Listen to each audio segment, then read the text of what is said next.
Back with the Soldano SLO and some coffee. And I let this thing run last night for about 3 hours with the things just to see if it would get hot. I had a signal generator and a dummy load, and this never got warm to my hand, so I'm not too concerned about it. And I spoke to the owner, and he was thrilled, and if I can just replace these inexpensive screws and have his amp back to working perfectly, he will be very happy.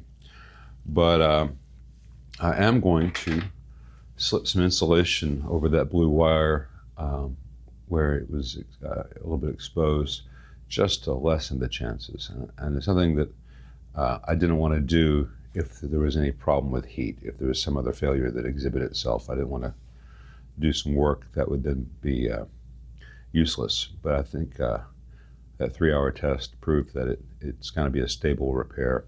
That little bit of extra insulation on that blue wire will be worth it. So I'm going to remove the 2 screws that I put in place yesterday just to hold this temporarily, and I'll show the wire, and I'll show how I changed disconnect it, slide that insulation in, heat shrink it, reconnect it, try to make it look pretty again. So let's see how we do. Here's that super glued on grommet just to help stop this from happening again. Next I'll show you the burned area of the wires. You can just see the center conductor in that blue wire. There's a green wire that's a little bit of melt and a black wire. And I think that the fault was actually in the blue wire, and once that started arcing, there's some heat damage to the green and the black. I'm going to see how much of a hassle it is to be able to slide some insulation in on them as well. But time to flip this over and disconnect things and see what's up. That blue wire with the scorch is the primary for these 2 output tubes. The green wire is one of the output transformer secondaries here, and the black wire is output transformers secondary common. So all that wire is bundled together with just the 1 zip tie. So let me see what I can do about disconnecting that. I won't be showing the entire process on screen as I go because the camera gets in the way of where I need to work. But let's disconnect that green wire there for an example. And the issue that I run into with this kind of thing is that sometimes by the time that solder flows, the wire insulation wants to melt. If this is a classic tone output transformer, as I suspect, their insulation is not the best. So what I like to do is to have a fairly hot iron of about 750 Fahrenheit. That's in the high 300s Celsius, I believe. And tin the iron. Then I add a little fresh solder to the joint before I even try to disconnect anything. Because that fresh solder carries some fresh flux, which kind of reactivates the old solder and makes it want to come out.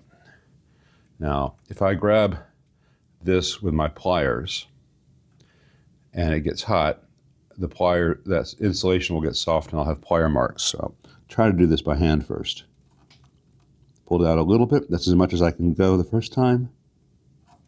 Second time. No heat damage to that. That's good. We get that old solder out.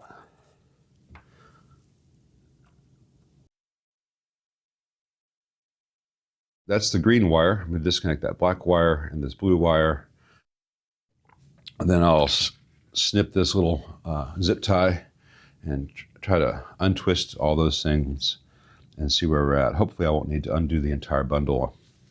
I can just work with what it is. It's always something, isn't it? I've got those 3 wires separated from the bundle with no other issues, no other stupid things on my part. So I'm going to slip 3 little sections of heat shrink down these wires and down here, and then I'll position them where they need to be and see if we can add back some lost insulation. All right, 3 pieces of heat shrink all slid in place. Time to make the noise.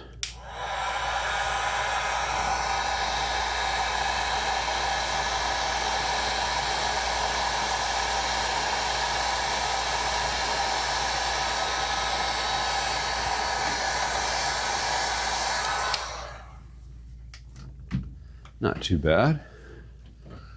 Let's see if we can slide this grommeted bell cover back on. It's a little bit tricky to get that black wire in place. Everything was so compressed to get into that small opening in the bell cover to begin with, which is how we ended up here.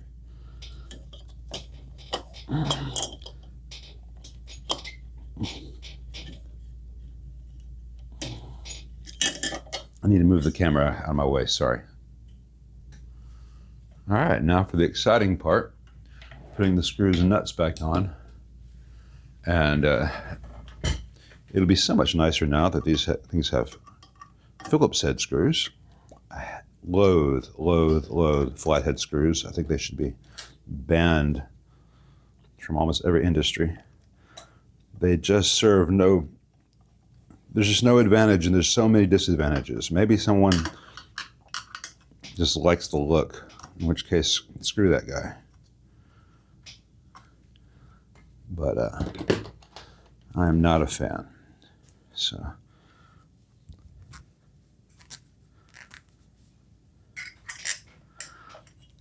this will take a minute, so I'll be skipping ahead. Everything's back in place. Everything's rock solid tight. I think this is going to be that kind of repair that would be pretty much invisible if I didn't put this on YouTube.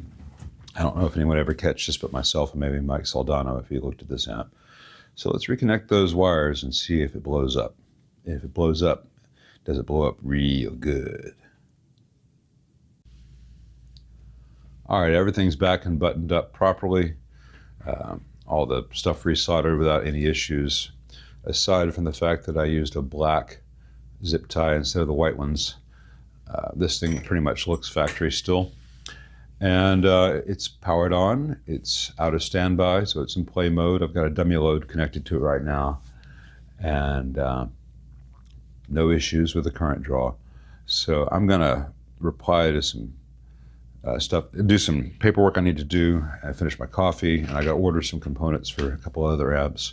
And when I get back from that, doing that, if this transformer isn't hot, which I don't think it will be, I will do a playing test, and you'll get to hear the Soldano SLO 100. And if it is working properly, then you will know what a 5150 or a Mesa dual rectifier wants to be when it grows up. All right, let's see if this SLO is as healthy as it seemed to be on my bench. I'm using my friend's Strat. It's got the DiMarzio Area 61s and the Duncan Pearly Gates. Not a big fan of the 61s. Digging the Pearly Gates. Let's start with a clean channel.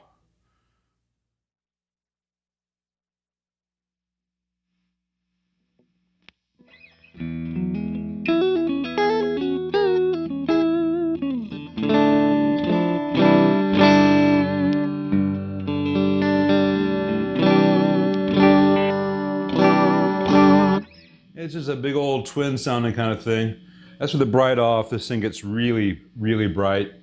The Warren Haynes mod is to clip that 1 nanofarad bright cap, which I prefer, but it, you know, the SLO classic sound has that in there. And as I said, these are the shielding in this guitar is wholly inadequate. That's not 60 cycle hum. That's just environmental noise. So listen past that.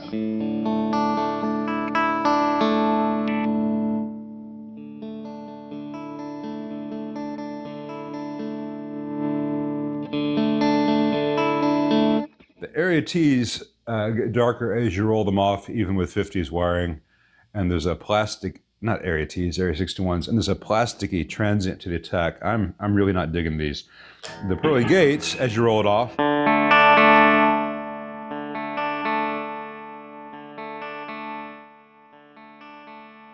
maintains a very balanced, natural sounding high end as it's rolled back. This has got the 50s tone wiring. So that's what I do in all my guitars, and it always works well.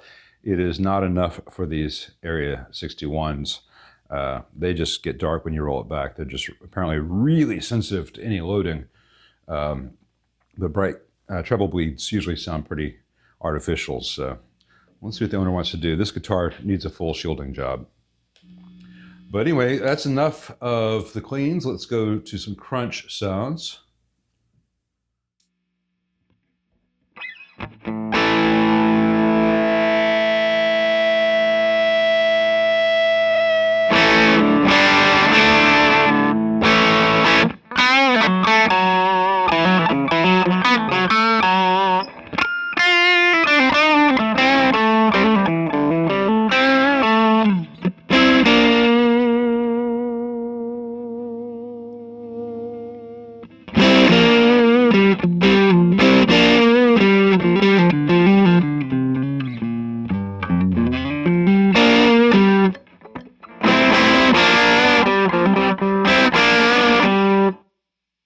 I find that really hard sounding to my taste. The crunch is okay. I think a Marshall kills it, but the overdrive sound is why people buy this thing. So let's check that out. All right.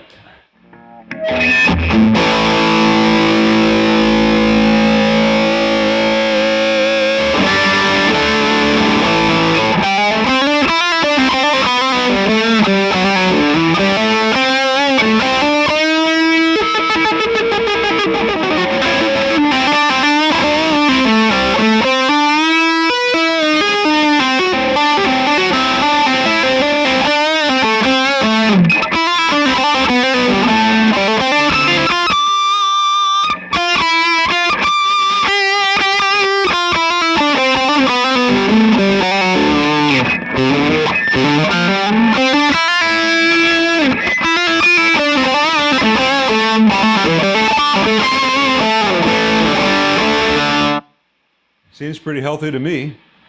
Forgive the sloppy playing. I have just woke up hands.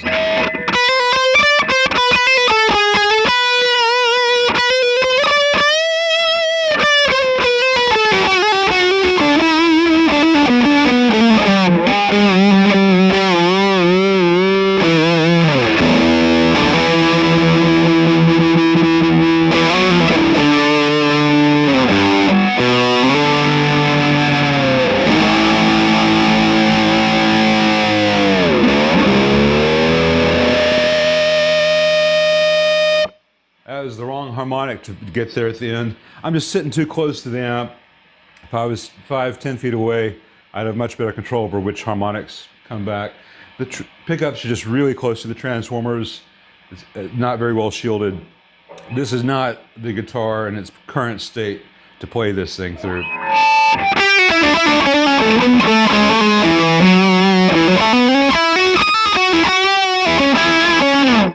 See how a fully shielded guitar does.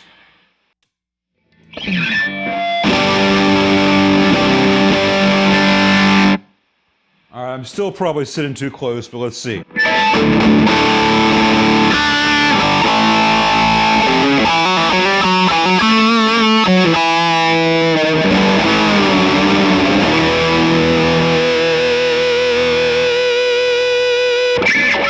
Still not getting the right harmonic.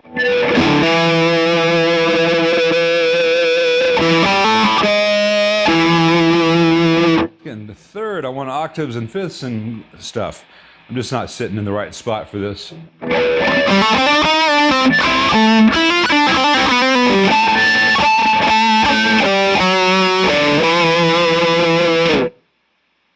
But I'll go back to that clean test.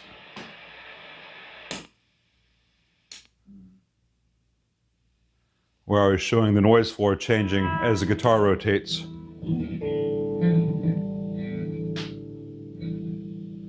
This guitar is quietest on this axis and has a little bit of noise on this axis. His guitar was noisiest here and was quietest here.